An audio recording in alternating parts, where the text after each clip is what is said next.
Hello, my name is Dr. Mark Kleive, and for this Pankey webinar, I'm going to be sharing this program titled Creating Financial Freedom in Uncertain Times. I want to thank my awesome Pankey community, especially Desi, for making programs like this available to the community of dentists worldwide. I am a 1997 graduate from the University of Minnesota dental school. I practice in North Carolina, and kind of as a side hobby, part of my education background is in finance, and I'm going to be sharing kind of some ideas around creating financial freedom, particularly in today's marketplace. A couple of bookkeeping things. Should you like full color PDFs of every single one of the slides that I'm going to share with you today, please feel free to pick up your phone. You're going to get two options when you hit that QR code. One is going to be from Dropbox asking you if you want to download Dropbox. The other will be a message that you can connect directly to the website. So please feel free. I'm going to show this slide at the end of my program as well, so that I just think it's important that you guys have access to all of the content that I'm going to be sharing today. And should you have questions, things that come up for you that you might not want to ask in the Q&A, please feel free to send me an email, and I'll be happy to respond to the best of my ability. I mentioned that I practice in North Carolina. I am in the western Blue Ridge Mountains of North Carolina. Most people are really familiar with Asheville.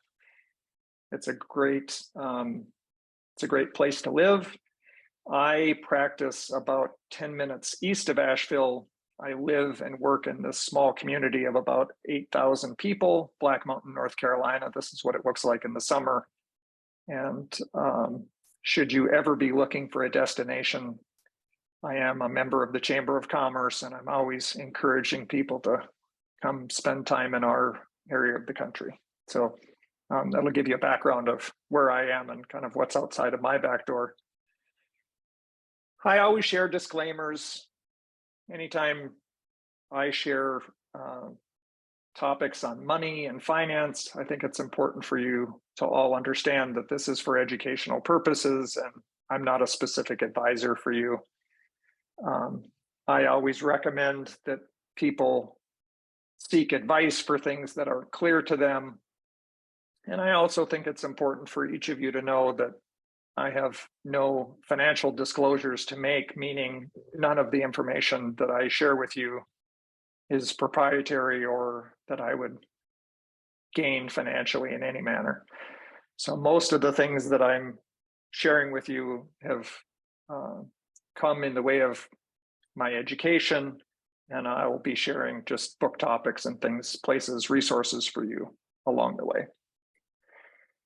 You know, in the spirit of sharing information with the Pankey community, I think it's important for you to know that Dr. Pankey himself was a very keen student in the financial world, and most of the people that were in the room with him when he was facilitating kind of dental learning, those that are alive and share stories with me were always impressed with the breadth of his knowledge and the people that he hung out with. And if you walk into Dr. Pankey's library, which is at the Pankey Institute today, you will see lots and lots of books on finance. So it really was something that was keenly important to him. So the idea of understanding your business was important, understanding personal and professional finance was important, along with all of the restorative techniques about dentistry. And it's important, I think, for all of us to recognize that that the financial world is part of what we live and work in, and so we're passing along things that were important to him as well. And I always think that the topic of money always has many layers to it. And this evening I'm going to talk about money in kind of a black and white, matter of fact way. And the reality for most of us, myself included, is that money has a lot of layers. It has a lot of stories to it, some positive, some negative. And I want to speak to the idea that while I might be matter of fact about it, it may be uncomfortable for you to talk about, and that's okay. We all have experiences that are like that. One of the things that I am noticing and have noticed for the last 9 months or so is that most of the messages around finance and money right now are really negative. And I kind of think of the sky is falling as kind of the main messages about what's going on in the economy and what's going on with our 401k plans and our savings rates and all those sorts of things. And here's an example. They're in the stock market and the financial world. There's been an almost 20% reduction in the value of our 401ks, and Bitcoin has gotten thrashed, and Tesla's lost, half of its value and more. And then we add on top of that a graphic that might go across CNBC on a constant basis that has a lot of red lines in it, which mean bad things. And then, of course, we have to add a picture of somebody on the New York Stock Exchange who's sweating bullets or exhausted. And, there are reasons why messages like this come out. I mean, there are times in our careers when we're optimistic, and there are some times in our careers when we're pessimistic. And so I have some thoughts on what I'm noticing, and I'm kind of summarizing these. I thought Dave Ramsey has done a nice job kind of talking about why are we cautious being investors, and why are we cautious about our money in 2023? Well, really, for the first time that I remember in my life, I'm just over 50 years old. But in the early 80s, when I was 7 years old, there were also times of high interest rates and high inflation. And for the first time in my career, we're seeing that now. And the note is that stimulus checks and supply chain issues caused an increased price in pretty much everything. So that's one reason that we're cautious about being investors in 2023, is because of high inflation. The second is, rising interest rates. It's a negative. In an effort to fight inflation, the Federal Reserve has raised interest rates. And, depending upon how far they're raised, there's fears that it's going to trigger another recession. So that gets people kind of feeling cautious about what's going on in 2023. And of course, tensions in Europe, Russia's invasion of Ukraine has created some geopolitical instability, and that has created angst amongst people out there.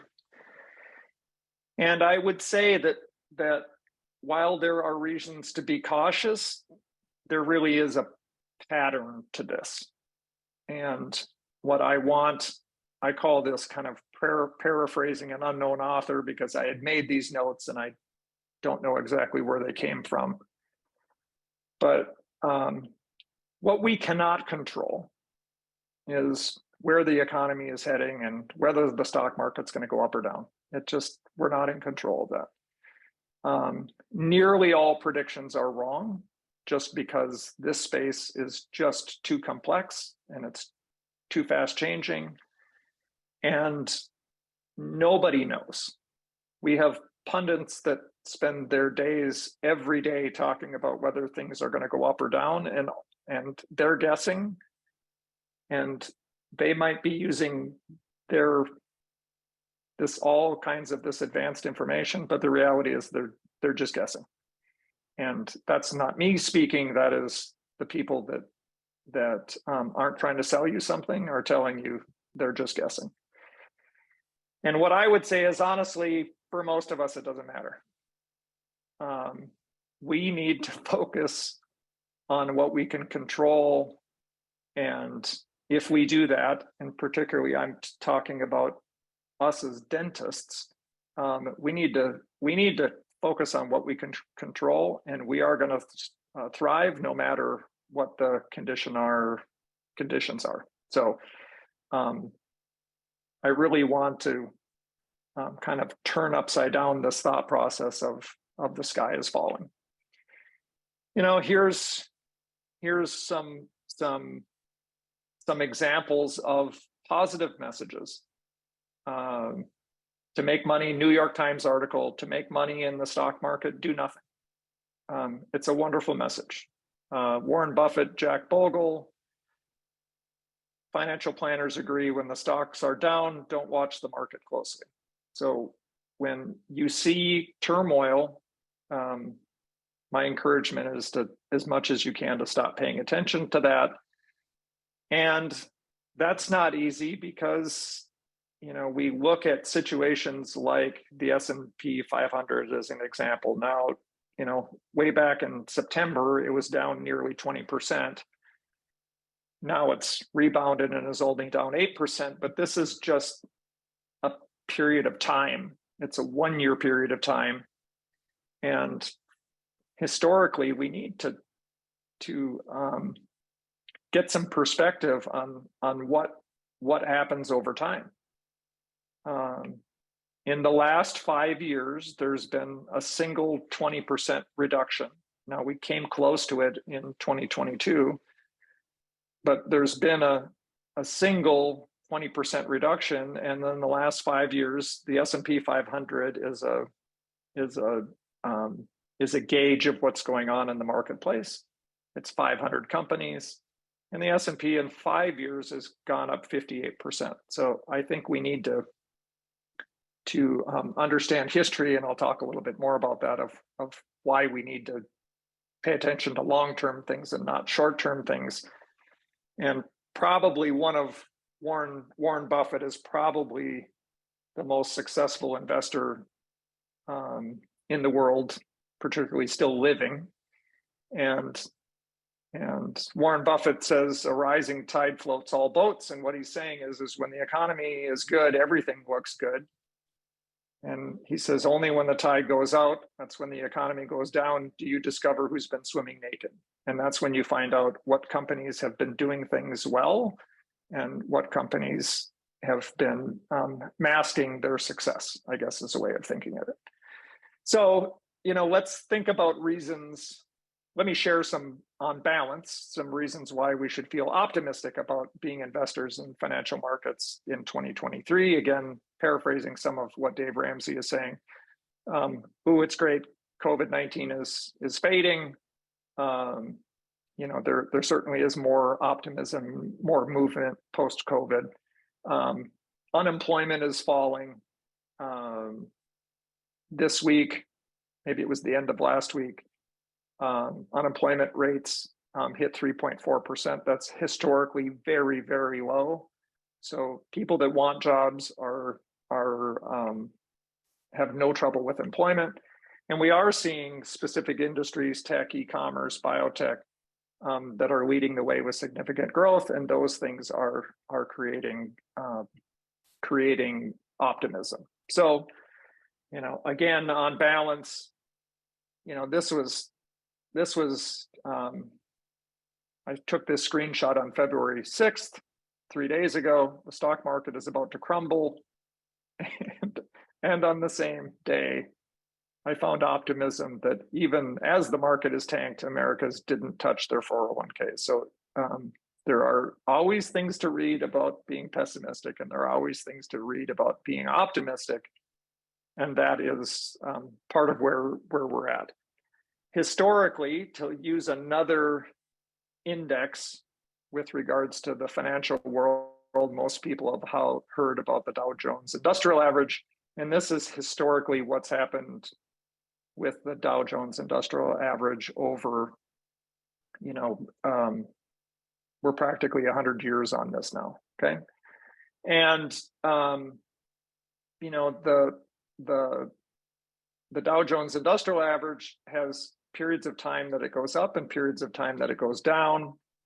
And if you recognize each of these gray areas in these vertical gray slots here, each one of these is a time when the market went down 20% or more.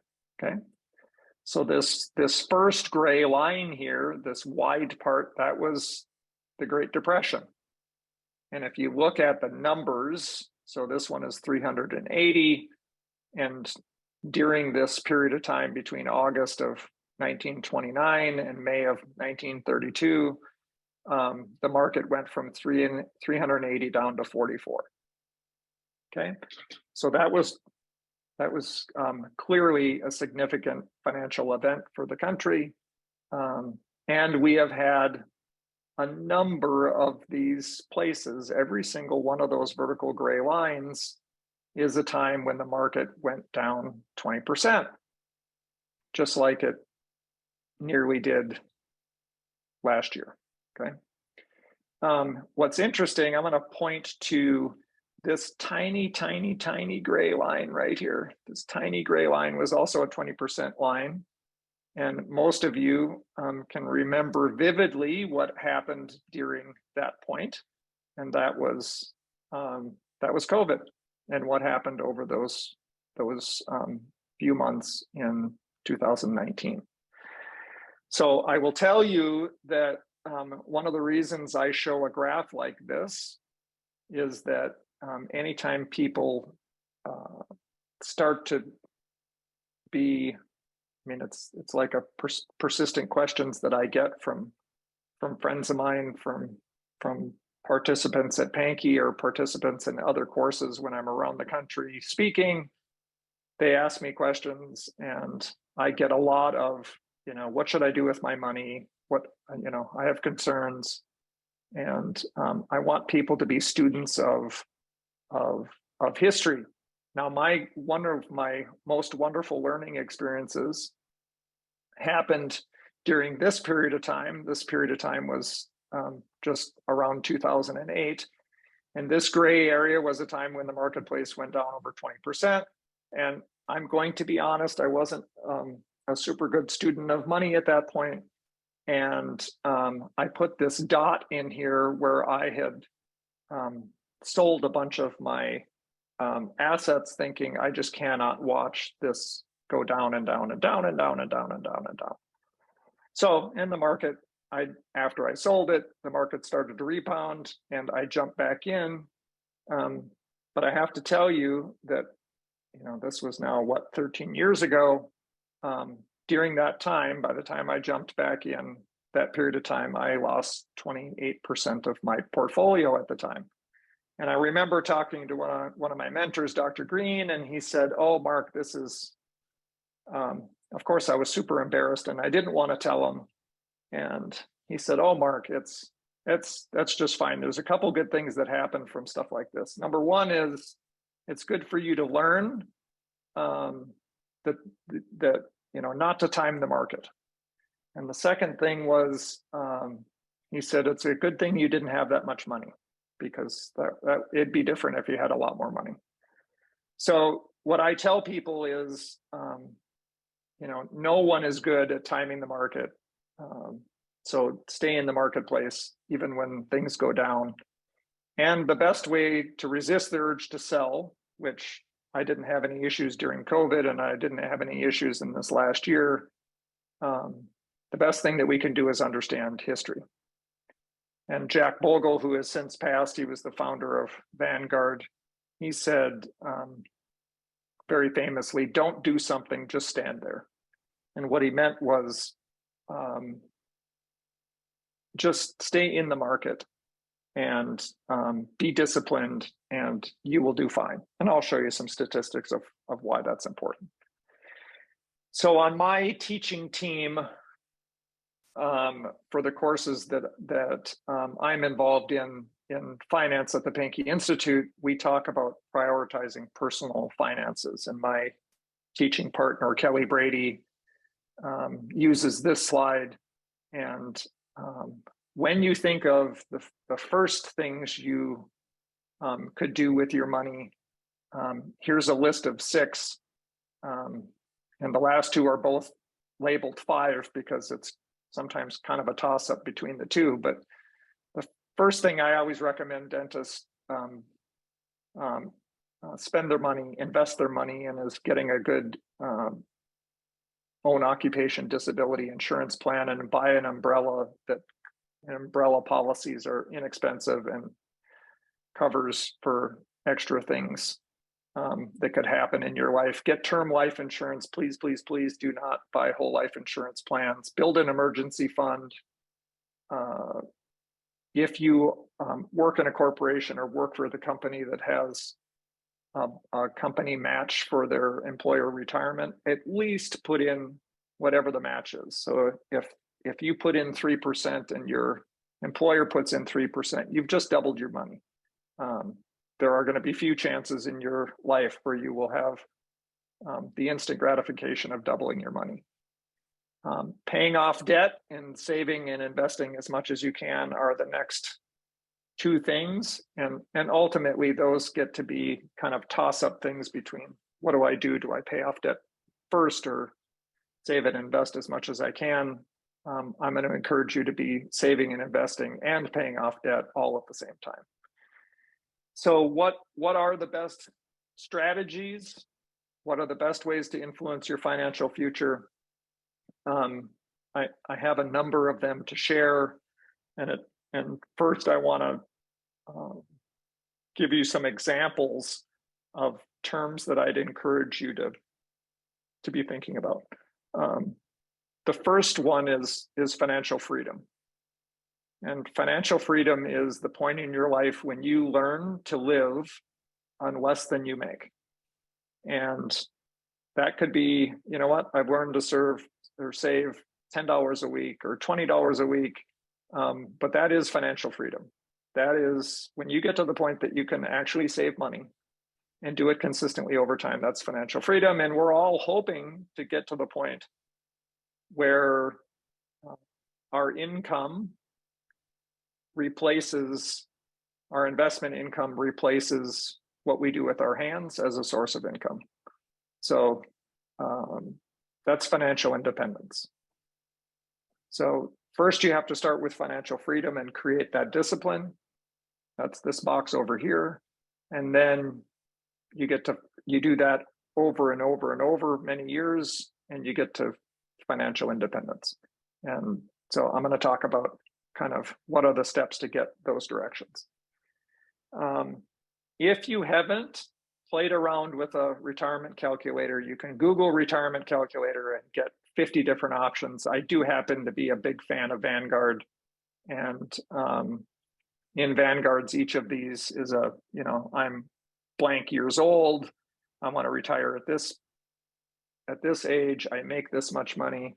You can put these things in and just start to get an idea of what does it look like if I set this goal today and I speculate that this is going to be my rate of return, how much money my money is going to make each year. I think it's healthy to just start to speculate. And one of the things that happens in the financial freedom part is, particularly for us as dentists, and I believe strongly in this, is that as soon as we learn to live on less than we make, I believe, and I have experienced in my career, that we can actually spend more time building long-term relationships with our patients and helping our patients get what they want without having to just be keenly focused on production and collections in our office. And so we can spend more time in the interest of our patient instead of the interest of ourself, thinking, oh my gosh, I've got to do this to do payroll, and I hope this patient says yes because I really want to do it. And I really hope that each of you gets to a point at which all of that can be kind of set aside, and you can really focus on the patient's needs first. One of my, I've had some just unbelievable mentors in my life, and one of them unfortunately passed too soon. His name was Dennis Mulholland. He was a dentist who also had his MBA, and I met him at Pankey. And I had lunch with him one day, and I have to tell you that at the time I was a young dentist. I was probably 3 years into owning my practice, and I wasn't doing very well.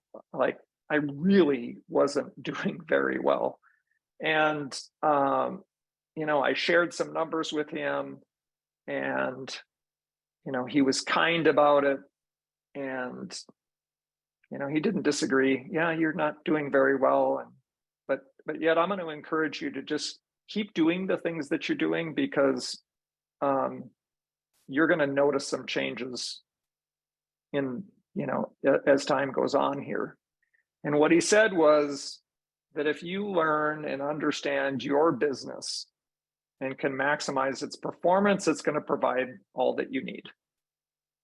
And that message was inspiring. It really was inspiring. And I was certainly at no position at that point to, I certainly wasn't experiencing it, and it was something that was out there.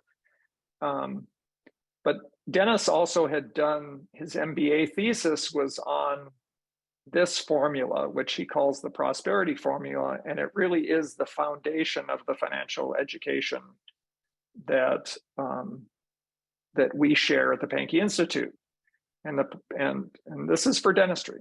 And basically what Dr. Mulholland was saying was, in our practices, we have 5 levers to pull with which influence our future prosperity.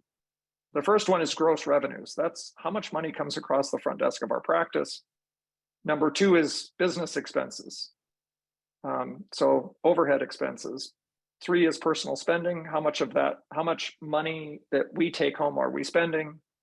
R is rate of return. That's on our money. And number of years is how many years we're investing. And so if you take the prosperity formula, gross revenues minus business expenses minus personal spending, that's what's left over. That is the amount of money, kind of, let's just call that the pile of money. That's our current present pile of money that we have. And it's what we do with that present pile of money into the future that dictates what financial independence looks like for us in the future. And so each of these is a strategic system to work on in your office. So I'd want to increase gross revenues. So I'll share with you a little bit about strategic systems. I want to decrease business expenses. I want to decrease personal spending. All of these levers are things that we have a choice. And what I share with people is, in the world of gross revenues, increasing gross revenues, there are 3 things that influence gross revenues. The number of visits, kind of how busy you are. Do you have open chair time in your office? How much production per visit do you have in your office? And what's your collection percentage? And to be honest with you, gross revenue is no more complicated than the number of visits that you have times your production per visit times your collection percentage. And so as dentists, as those that are running dental teams, these are the things that we have to pay attention to. And there are strategic systems that influence each of these areas, okay? And here are an example of 10 systems. I'm not going to go through each of these individually, but each of these three systems under the number of visits, reappointment rate, new patients, and attrition. That influences how many people we see from a per visit standpoint. The middle three, fees, block scheduling, mix of services, case acceptance, all of those things influence production per visit, and how we manage collections in our practice. That's all part of gross revenue. Okay. So there are some examples for you, and at some point, if we spend more time together, I can share what those look like. Okay. So the second one is decreasing business expenses, monitoring overhead. And in dentistry, we are at a point where, based upon ADA statistics, the average overhead in a dental practice is 64%.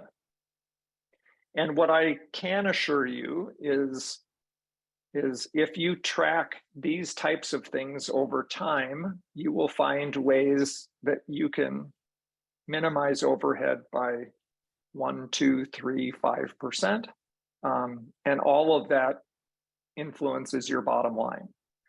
And, another thing from an ADA statistics standpoint, in 2021, ADA statistics always lag a couple of years, but in 2021, the average dentist, we look in the upper right here, the average dentist collected $700,000 in their practice. And $700,000 sounds insignificant from a standpoint of a single number. Okay, some of you listening tonight may collect double or triple that. I don't care. These are the ADA statistics. But what I try and tell people is that if you looked at it as a career, okay, so if you started at $700,000 in 2021, and let's just say you grew 2.5% per year, okay, by the time you get to the end of your career, your dental practice will have collected $42.5 million. And oh, by the way, if you're an owner of that practice and you sell that practice based upon today's dollars, that's an additional $1.3 million in practice equity. So when you think of, geez, my overhead, what if I could influence my overhead 3 or 4%? The reality is it's a significant amount of money. 3% of $42 million is $850,000, something like that. So from a management standpoint, how do you track these things? What's important when you're looking at profit and loss statements? I always tell people that the most important thing that they can do in organizing their accounting is have sub-accounts so that they can at least monitor where these individual expenses are. It's hard to be able to know what your team compensation number is if that's not a number that you can get to depending upon how you have your chart of accounts organized. So we're moving on. We're down to the personal spending part. Decrease personal spending. Now, there is no fun that happens in the conversation with people about encouraging them to decrease their personal spending. One of my main mentors in my world has been Dr. Rich Green. And Dr. Green says, Mark, this is a choice. You can choose to eat this early in your life or later. You get to choose. And maybe this is more appropriate to those of us that aren't too far removed from the memories of dental school and college. But some frugality early in life can be helpful. And probably the second biggest thing to be concerned about is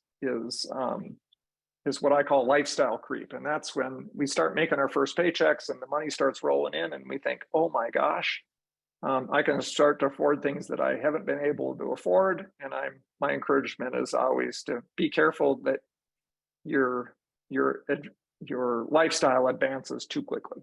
So something to be careful of. Increased rate of return, invest wisely. Well, what does it take today to be a wise investor? I would say that following the advice of my mentors and those that write books and articles of things that I believe really well. The first is to be an investor with very low cost mutual funds. So I know that this is not sexy. There is a reason why the ice cream cone that I'm showing you is pure vanilla with just a cake cone, okay? There's no sprinkles, there's no waffle cone. This is just bare bones philosophy. What's interesting is there are tons of articles written about the best predictors of fund performance, and low fees is the common denominator. So something for you to think about. And of course, Jack Bogle, when he built Vanguard, built it on the idea that we are going to be a low fee provider. And my goodness, Fidelity and Schwab, particularly in the last few years, have really jumped on what Vanguard was suggesting. And Jack says, boy, we all talk about the benefits of compound interest, but few of us mention the danger of compound fees. So I want to show you just some simple examples in a few slides of what I mean by this, okay? So if a person is saving $10,000 a year and they do that for 10 years, they have a choice between a fund that charges 1% and a fund that charges 0.09%, which is a standard kind of mutual fund fee for a low fee company. The difference between one fund is going to have 166,000 in it, one's going to have $176,000 in it, and the difference between those funds is 6.4%. And you'd say, well, that's only 6%. That's nothing. Except that, just like Jack Bogle was saying, these fees, this 6%, or this $10,000 between the two of them, it also compounds over time. So by the time you get to 40 years, one fund has $1.77 million in it. The other has $2.3 million, and the difference in that portfolio value at that point is 25%. So what I tell people is even a 1% investment fee over a lifetime is going to equal 25% difference. That's a 1% investment fee. Well, what happens if the investment fee is 2%? So let's look at what this looks like, okay? So here's another example. So this is somebody that invests $100,000, okay? They're going to earn 6% and they're going to invest for 25 years. This company that had the earned, so this individual earned $330,000 with this amount of money, and this person paid 0.015%, okay? The person that paid 2%, now if your investment portfolio has you paying 2%, look at what happens. Your earnings are $160,000, but your 2% fee to either advisor or investment broker or investment company or 401k plan actually earned more than you did. So that's a 2%. That's what happens at a 2% fee over 25 years. So what I tell people is please, please, please be super aware of fees, okay? Keep it simple. So the first one was invest with very low cost mutual funds. The second one is keep it simple, okay?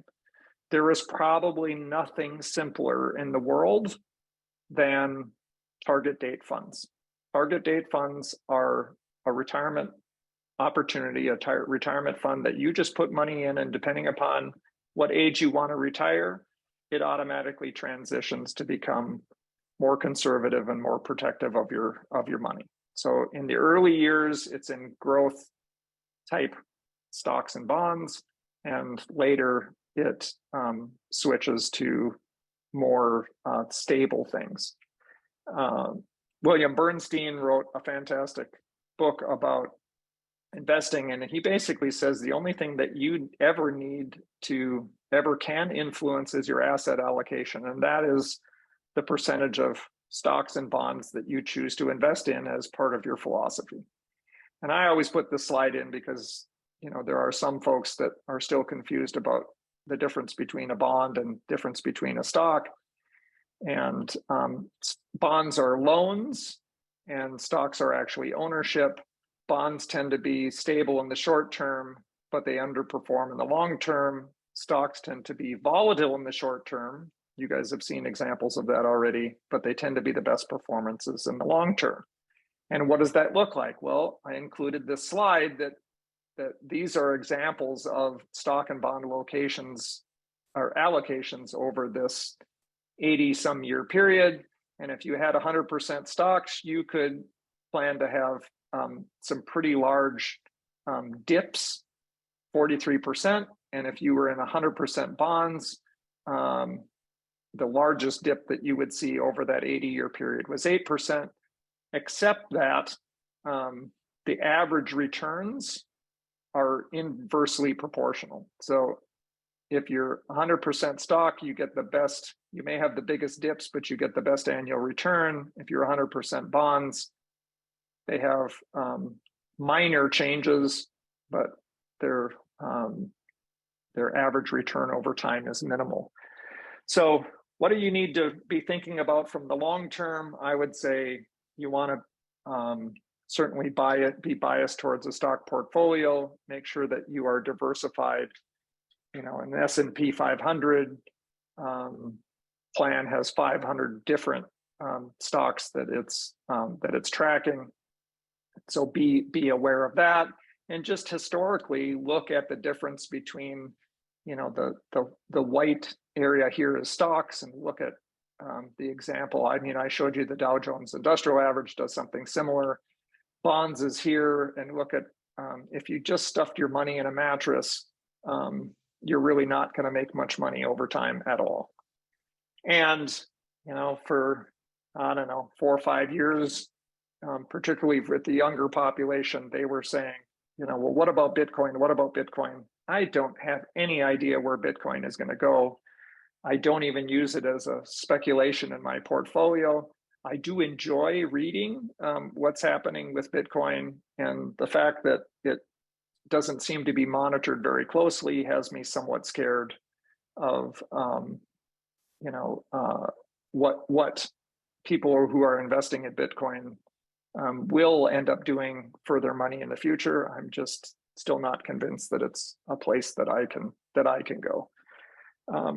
What I suggest from a diversification standpoint is somewhere in the middle of, you know what, Mark Kleive is a conservative investor, vanilla investor. I'm never going to make a killing, and I'm never going to get killed.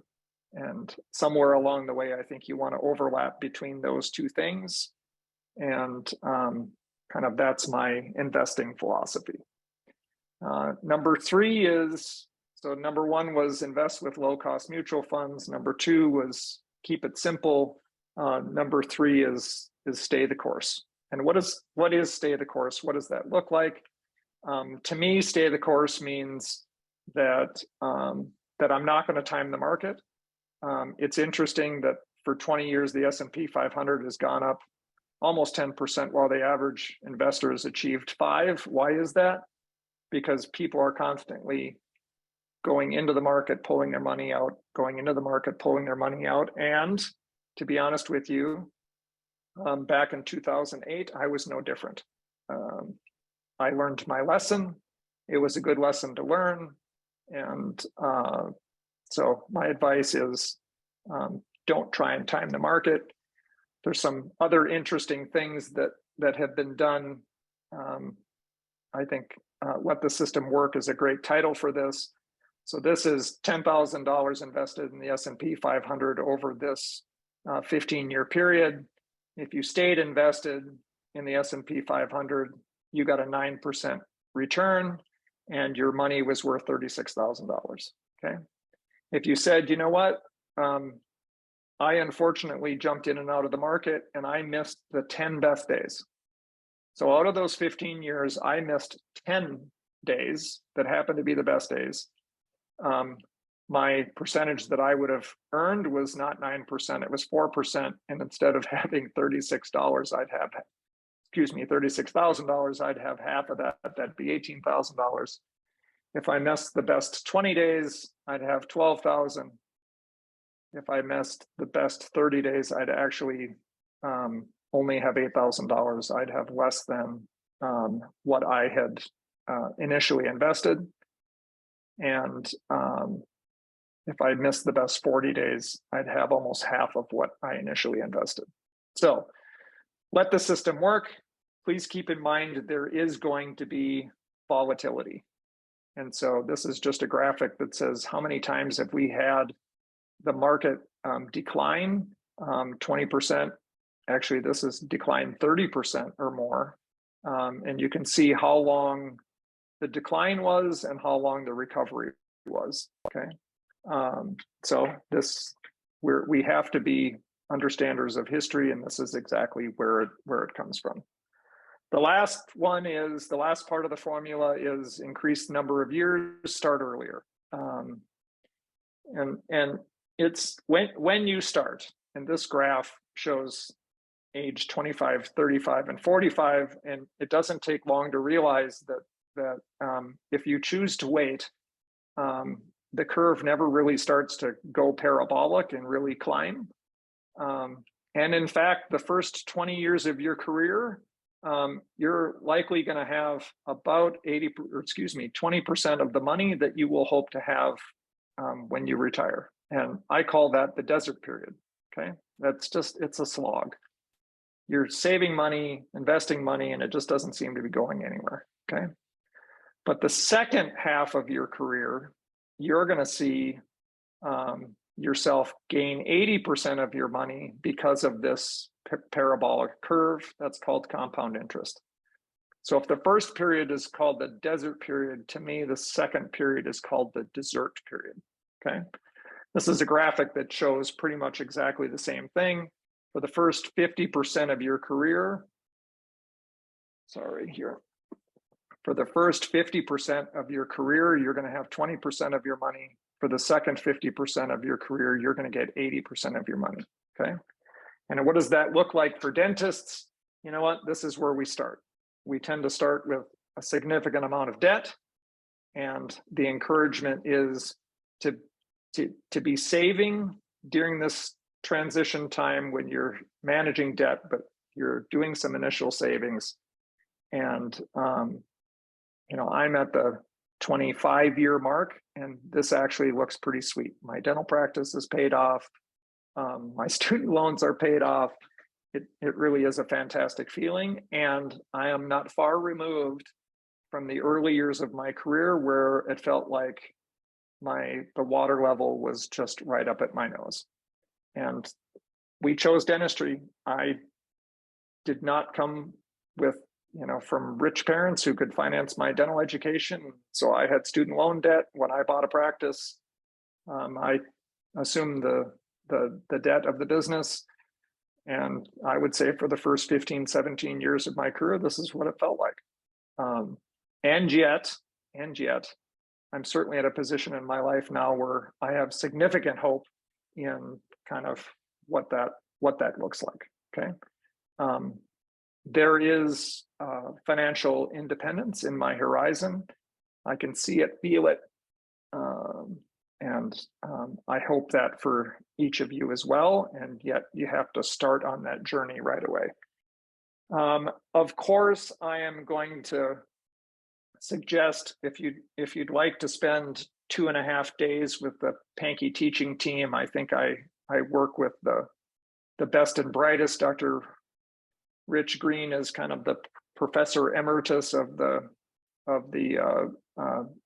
our department. Mr. Kelly Brady is a friend and cohort, and the three of us teach this 2.5-day program at the Pankey Institute, where we talk about how much is enough. We talk about creating the best plans and at least sharing information on how you can create the best plans for yourself, and what are the best 401k and simple plans, and just retirement vehicles and personal finance vehicles, and understand your net worth. All of these are topics of this 2.5-day course, and we ask people to bring some of their own information, and it really is exciting, and it's not uncommon for people to save themselves significant amounts of money in their planning for their future. So what are other resources out there? This is, I probably have 6 or 7 book titles to share, but The Psychology of Money is certainly one of my new favorites. I love what the author has to say, and I think I'm gonna highlight a few of his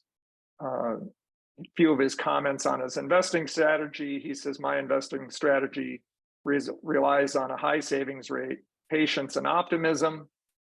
And he says, I virtually spend all of my effort thinking about these things, especially the first 2, which I can control. So high savings rate and patience, those are the things that we can control. Here are a few other book titles that I would highly recommend that you think about. The Millionaire Next Door, if you can, is actually a free book, this one right in the middle. You can Google that and get it in PDF. It takes about probably 40 minutes to read. It's absolutely fantastic. And a few other titles that I think are just wonderful reading, and really are the take-home messages are exactly what I shared with you. Keep things simple, stay the course, and make sure you're cognizant of fees. Where else can I go for other unbiased information? My 2 favorite websites are bogleheads.org and White Coat Investor. Wonderful things for dentistry. It's actually a medical doctor, MD, that put together the White Coat Investor, but lots of things pertain to dentistry as well. So my hope is that I gave you some basic things to be thinking about in your as you project towards your future.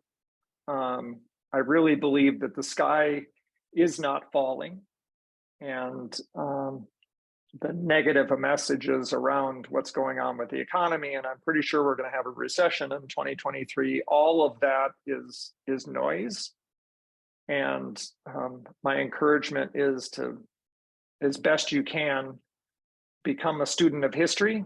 Again, this is a graphic of the Dow Jones Industrial Average over time. I can't imagine that this curve is going to change significantly. It hasn't in 100 years. And if you kind of look at the trajectory of this, we'd say that it just continues to go in the right direction. So let's all focus on what we can control. And again, this most of this stuff just does not matter. Please, please, please focus intently on what you can control, and hang out with positive people that are sharing positive messages. I think that's important as well. And boy, I'm going to spend the rest of my career working on kind of lifting and managing these 5 levers. And so if you're paying attention to the prosperity formula, if you're paying attention to these 5 levers, my guess is that you are going to have prosperity beyond your imagination, is what I'm expecting.